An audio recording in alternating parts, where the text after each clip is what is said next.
Alright guys, we're going to attempt lesson 2.4, video number 3, one more time on parallel and perpendicular lines. This is about the 4th time I've tried to do it, hoping the sound works this time. So I'm not going to rewrite it. We're going to talk through what I've done one of the other 3 times. So we're going to talk about parallel lines. Remember, from geometry, parallel lines are lines that are always the same distance apart. They never touch, they just run side by side. Most important thing you need to remember is that if lines are parallel, they have the same slope. Okay?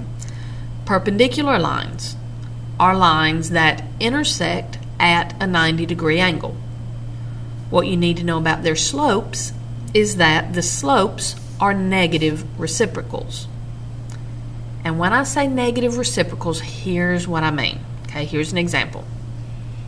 So if I tell you the slope of a line is 3/7, and then I've got a line that's perpendicular and I want to know the slope of it, what you have to do is take your original slope, flip it upside down, makes it 7/3. Because the original was positive, this is negative. I have to change the sign. So flip it and change the sign. Now, instead of writing all of this out every time, I've got a shorthand that I use, and this is my personal shorthand. You won't find it in a textbook written this way, but it keeps me from having to write so much all the time. So here it is. If I give you a line that has a slope of -2/3, and I want a line that is parallel and one that's perpendicular, here's what I do. This symbol here means parallel. So I write it as parallel slope. And what this means is the slope of a line parallel to the original. Okay, instead of writing all those words, I write parallel slope. Remember, if they're parallel, they have the same slope. So if my original is -2/3, the parallel is also -2/3. For perpendicular, your symbol is an upside down capital T. So this is my perpendicular slope. Okay, and remember, that just really means the slope of a line perpendicular to the original. So I take my original, flip it upside down, becomes 3/2. Because the original was negative, the perpendicular has to be positive.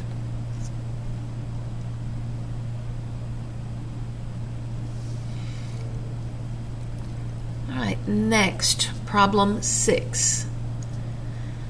It says, what is the equation of each line in slope-intercept form? So for problem A, I want a line parallel to this one that goes through this point. So where do I start?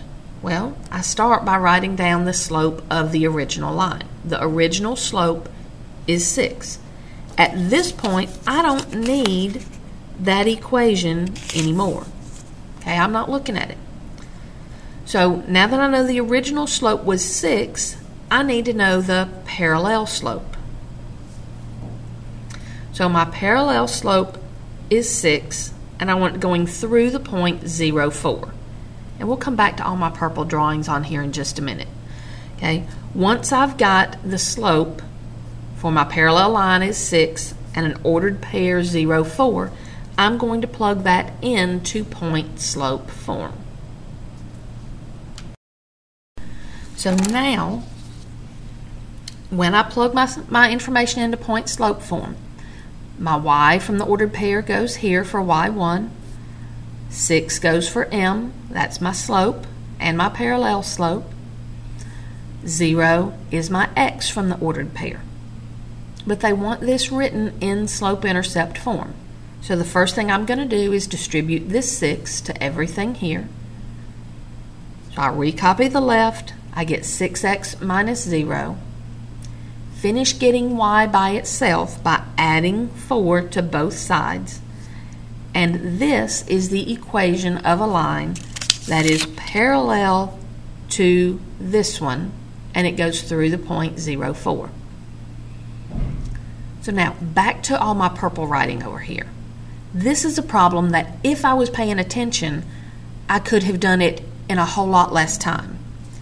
this ordered pair here, because it is 0, 4. This is a point that is on the y-axis. It is my y-intercept. So your y in that ordered pair is the same as b in slope-intercept form. So if you are paying attention and you recognize that, your parallel slope is 6, b is 4, plug it straight into the y equals mx plus b, you get the same equation you did when we did it this way. It was just a little bit shorter. Not every problem can be done that way, but if you're paying attention, some of them can. So let's take a look at problem B.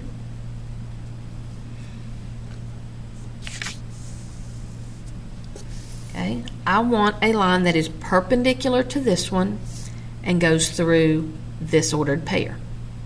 So the first thing I'm going to do is write down my original slope, which is -4, and I'm going to go ahead and put it over 1.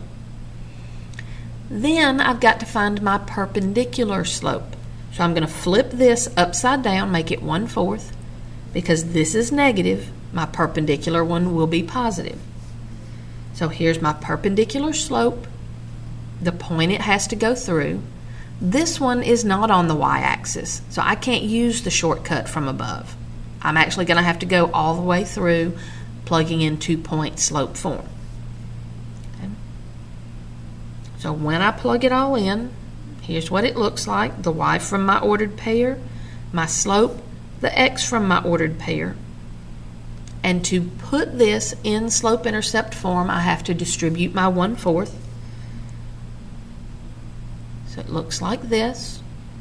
Finish getting y by itself by adding 5 to both sides. Add 5 to both sides, and my equation in slope-intercept form is y equals 1/4 x plus 3. This will graph a line that is perpendicular to this line. Okay. All right, I've got 2 more, and what I really want to do with these 2 is give you a problem and have you pause the video, work it on your own. After you're finished working it, come back and check it with mine. So go ahead and hit pause. When you come back, you'll see my problem and my work.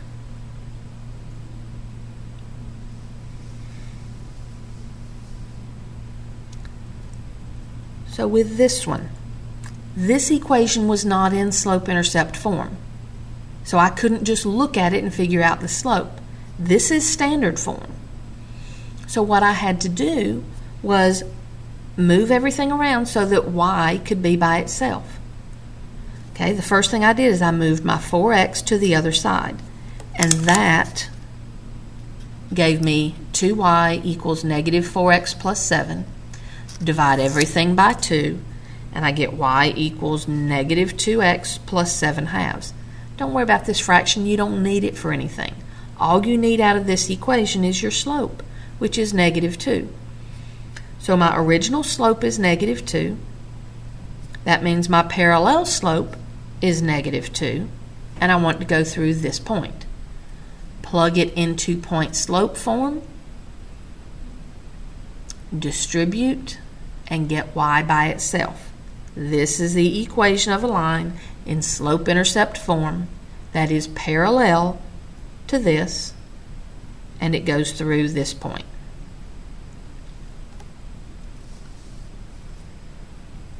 All right, so last one, here is problem B. Once again, I want you to copy the problem, go ahead and hit pause, work it on your paper. When you are done, hit play again and come back and see how you did. Check it with mine.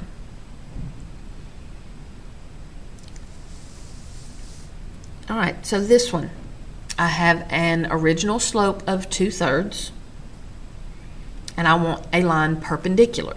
So my perpendicular slope, I flip the 2/3 upside down, gives me 3/2, but I also have to change the sign. So that makes it a negative 3/2. And then my ordered pair is 0, 6. Well, this time I was paying attention, and I recognized that 0, 6 is on the y-axis, so that means 6 is my y-intercept. So I know my perpendicular slope, and I know my b value. I plugged straight into slope-intercept form. Y equals mx plus b, which happens to be 6. All right, that's it.